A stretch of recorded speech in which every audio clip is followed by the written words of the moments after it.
नमस्कार लाडक्या बहिणींनो, आपण ई-केवायसी केला आहात का? ई-केवायसी केला तरच आपल्याला इथून पुढचे हप्ते येणार आहेत।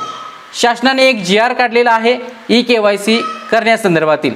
आता ई-केवायसी करण्याचा हेतू काय असू शकतो? ई-केवायसी करण्याचा हेतू असा असू शकतो की ज्या अपात्र महिला आहेत त्या ई-केवायसी केल्यानंतर अपात्र ठरणार आहेत आणि ज्या पात्र महिला आहेत त्या ई-केवायसी केल्यानंतर पात्र ठरणार आहेत। आता तुम्हाला वाटेल की आम्ही ई-केवायसी केल्यानंतर अपात्र कसं ठरू शकतो? तर पहा, सर्वात प्रथम एक तुमचं आधार क्रमांक त्याचबरोबर तुमच्या पतीचे आणि वडिलांचे आधार क्रमांक व्हेरीफाईड केला जातो। आता पहा, तुमचे वार्षिक उत्पन्न हे 2.5 लाखापेक्षा जास्त असेल तर तुम्ही अपात्र ठरता। फक्त तुमचे नाही तर तुमच्या कुटुंबाचे। आता कुटुंबाचा डाटा कसा भेटेल? पहा, तुमचा आधार क्रमांक प्रविष्ट केला, यानंतर तुमच्या पतीचे किंवा वडिलांचे आधार क्रमांक प्रविष्ट केला। आता पतीच्या नावावरती वार्षिक उत्पन्न किती आहे ते सरकारला सापडणार, तुमचे किती उत्पन्न आहे ते सापडणार। त्याचबरोबर तुमच्या आधार क्रमांकानुसार तुमचं ऑनलाईन रेशन कार्ड भेटू शकतं। पहा, ऑनलाईन रेशन कार्ड, आणि त्या रेशन कार्डमध्ये किती महिला किती पुरुष हे आहेत हे सापडणार, त्यांचं वार्षिक उत्पन्न किती आहे हे सापडणार। पहा, म्हणजेच एका रेशन कार्डामध्ये जर सरकारी नोकरदार असेल तर तो सापडणार, आणि त्याचबरोबर त्या कुटुंबाचं वार्षिक उत्पन्न 2.5 लाखापेक्षा जास्त झालं तर ती महिला अपात्र ठरणार। दुसरा भाग पहा, तुम्ही ज्यावेळी फॉर्म भरला होता त्यावेळी जुने रेशन कार्ड 15 वर्षापूर्वीचे अपलोड केला होता, किंवा पहा उत्पन्नाची अट म्हणून तुम्ही रेशन कार्ड जुने अपलोड केला होता। पहा, रेशन कार्ड अपलोड केला होता पण ते हस्तलिखित होतं, त्यामध्ये काही महिलांची नावे नव्हती आणि तुम्ही फॉर्म भरलेला होता, काही चुका करून तर काही योग्य पद्धतीने भरला होता। आता पहा, ई-केवायसी केल्यानंतर तुमचा आधार क्रमांक प्रविष्ट केला जातो, व्हेरीफाईड केला जातो। आता तुमचा आधार क्रमांकावरून रेशन कार्ड मिळवता येतं का? तुमच्या कुटुंबातील माहिती मिळवता येते का? तर याचा प्रश्न आहे होय। कशा पद्धतीने? व्हिडिओच्या शेवटपर्यंत राहा, तुम्हाला समजून जाईल की ई-केवायसी केल्यानंतर तुम्ही अपात्र ठरणार की पात्र ठरणार। चला तर आजच्या व्हिडिओला सुरू करूया।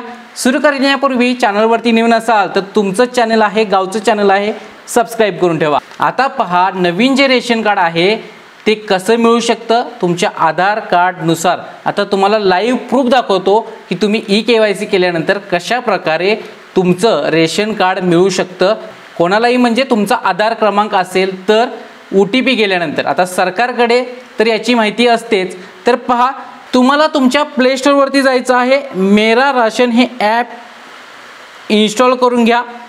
पहा, मेरा राशन इन्स्टॉलवरती क्लिक करा, इथे दिसतंय।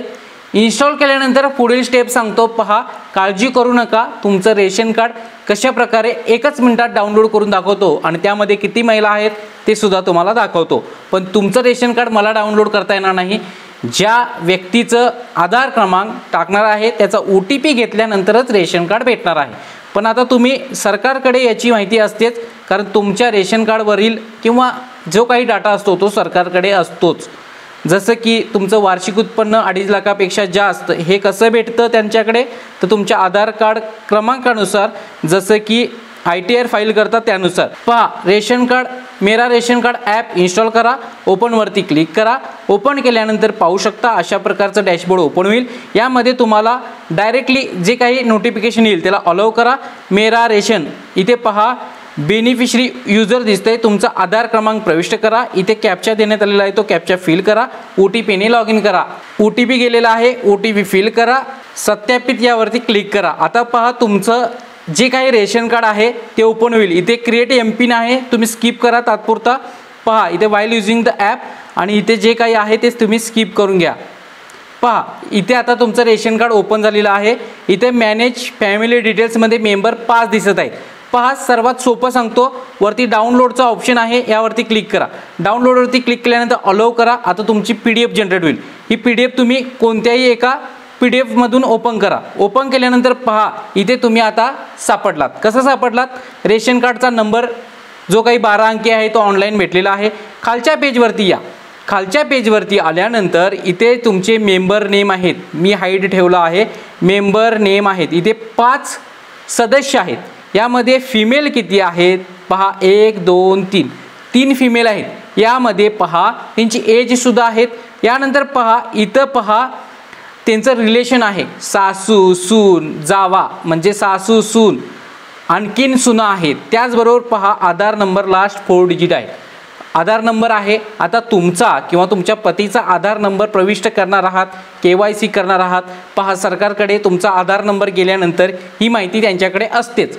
आता या कुटुंबातील या रेशन कार्डामध्ये किती सदस्य आहेत? यामध्ये 2 सुना आहेत, 1 सासू आहे. या तिघींनीही लाभ घेतला असेल तर पहा रूल काय आहे, एका कुटुंबातील 1 विवाहित आणि 1 अविवाहितच महिला लाभ घेऊ शकते.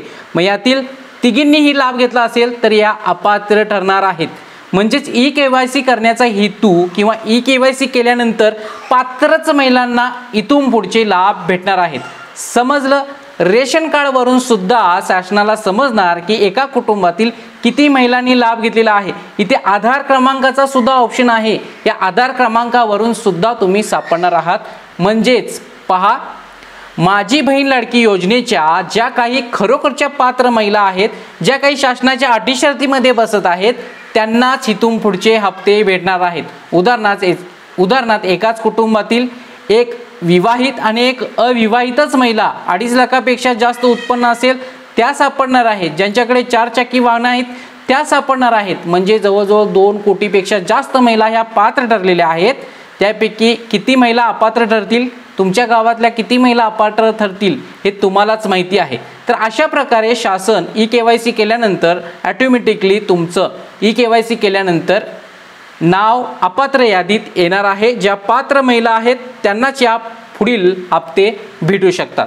तर समजलं? या व्हिडिओच्या माध्यमातून इतकंच सांगायचं होतं की पहा की ज्या अपात्र महिला आहेत त्या लाभ घेत आहेत, त्यांची KYC केल्यानंतर अपात्रतेच्या यादीमध्ये नाव येणार आहे आणि ज्या पात्र महिला आहेत त्यांना इथून पुढचे हप्ते हे व्यवस्थित येणार आहेत.